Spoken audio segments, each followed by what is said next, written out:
Bonjour à tous. Un nouveau drame a frappé la commune de Souava hier dans l'après-midi. Le grand vent qui a annoncé une grande pluie sur la partie méridionale du Bénin a surpris des voyageurs d'une barque sur le lac Nokoué. Au total, une dizaine de personnes en déplacement. S'ils ont perdu la vie dans cet accident-là. Si tout allait très bien, en tout cas, nous aurons au téléphone tout à l'heure le maire de la commune, André Todje, pour d'autres détails. La rue pourrait s'échauffer samedi prochain à Cotonou. 3 syndicats ont appelé à une marche pacifique pour protester contre la cherté de la vie. Nous verrons quelle est la pertinence de l'entreprise et surtout les chances de son succès. Avec notre invité, nous allons profiter pour extrapoler et consulter le contexte social qui marque actuellement le Bénin et le moral des travailleurs. Noël Chadaré est secrétaire général de la COSI Bénin. Il sera aussi au téléphone. Notre débat ce matin est politique. Nous allons voir comment les partis politiques se préparent pour le grand tournant de 2026. Nous allons surtout nous attarder sur ce que fait actuellement le parti Bloc républicain à ce sujet. Le commentaire de Franck Arnaud va planter le décor à ce propos. Bienvenue à tous.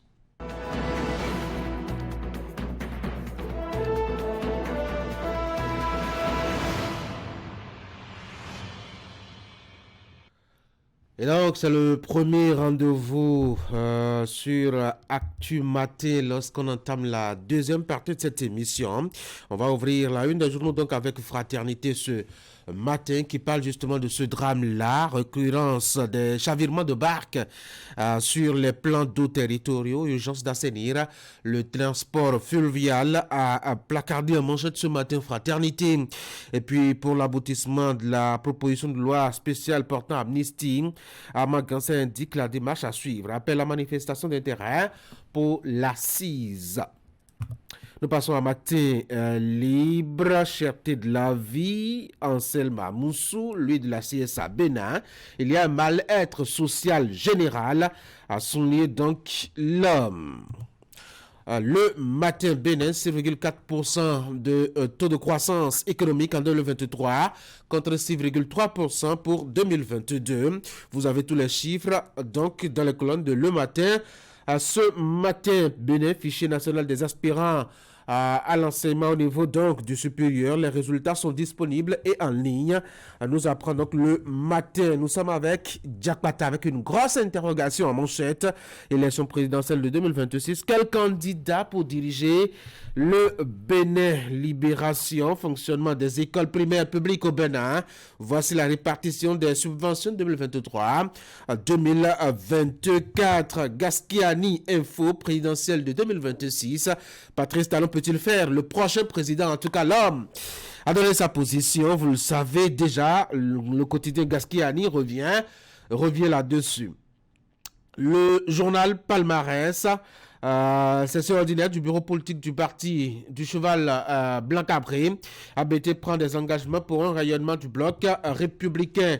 Nous sommes maintenant avec Info Matin. 0 moto non immatriculée en circulation au Bénin. L'ANAT invite à aller retirer sa plaque. Le quotidien Nassiara, politique, génération à Ivor, grande mobilisation dans le Mono et le Koufo. Le Soleil Bénin Info, décès d'un motocycliste à PK10 à Semepodji. Voici les circonstances de ce drame qui a choqué les Béninois. Nous sommes donc avec le Soleil Bénin Info et sur cette bavure policière à Semepodji. Le Figaro National, performance économique du Bénin en 2023, taux de croissance du PIB de 6,4%, annonce donc le quotidien. Nous passons maintenant à le potentiel et l'oléoduc terrestre, le pétrole du Niger disponible à ses mains, nous apprend donc le journal. Le révélateur du jour, lancement officiel de la campagne agricole 2024-2025. Le gouvernement prend de fortes mesures pour la tendance haussière des productions. Le Béninois libéré. Première session ordinaire du bureau politique du BR de 2024. De nouveaux engagements pour Biochane et ses cadres. Passons maintenant à un autre quotidien, notamment décryptage info. Première session ordinaire du bureau politique du BR, de fermes engagements pris pour l'avenir du parti. Nous sommes maintenant avec Fraternité. Ce sera pour la deuxième lecture ce matin. Recrudescence ou récurrence des chavirements de barques sur les plans d'eau territoriaux, urgence d'assainir le transport fluvial. Et puis pour l'aboutissement de la proposition de loi spéciale portant amnistie, Amaguensé a indiqué la démarche à suivre. À cette fraternité, lisez sa proposition. Appel à manifestation d'intérêt proposé par l'Assise dans les colonnes de Fraternité. Vous allez au page 6 et 7 et vous avez des détails à ce propos. Voilà donc ce qu'on peut retenir de la une des journaux ce matin. Et cette information qui pourrait vous intéresser dans Fraternité, ce n'est pas la seule, mais je vous la propose quand même. C'est justement cette idée, cette recommandation de Fraternité de procéder en urgence à l'assainissement justement du transport fluvial parce qu'il y a un drame qui a frappé à nouveau le Bénin. Des populations en partance pour Soava sur le lac Nokoué ont rencontré malheur sur leur chemin. Sur 9 personnes qui étaient dans une barque, 6 sont décédés. Les autres sont sous soins intensifs. Qu'est-ce qui s'est passé? Déjà, Fraternité vous aide à faire le constat et à remonter un peu le fil de l'histoire de cet accident. Mais Actu Matin va revenir là-dessus juste après le bulletin de l'information de Teddy Goudalon, avec au téléphone le maire André Todje, qui nous dira qu'est-ce qui s'est réellement passé et quel est le moral là-bas. Je dois dire, la population de Soava, l'annonce justement de ce drame, cet énième drame qui frappe les populations de cette commune. Vous vous souvenez certainement en 2023, un accident justement a frappé la commune. On avait annoncé plusieurs dizaines de morts à l'occasion. Achetez donc Fraternité, allez à la page 3 et lisez les détails liés justement à ce qui s'est passé hier.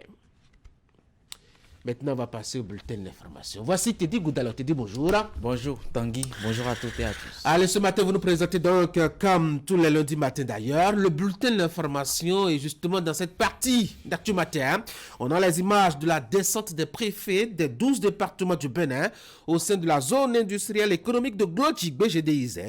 Les visiteurs ont parcouru toutes les unités de transformation opérationnelle de cette zone, comme vous le voyez à l'image. Ils ont également eu droit à une présentation détaillée de ce site qui fait déjà la fierté du Bénin, vous le savez très bien. Éléments de réponse, de constat avec Hugues Vingbe et Moufid Sabourin qui ont fait le déplacement et la découverte aussi. Et puis l'association Andy Senami lance officiellement ses activités. Elle se positionne pour défendre les droits des personnes en situation de handicap et promouvoir leur autonomie financière et l'amélioration de leur qualité de vie. La cérémonie officielle de lancement s'est déroulée ce week-end. Candide Rouretor était de la partie. Voici le bulletin.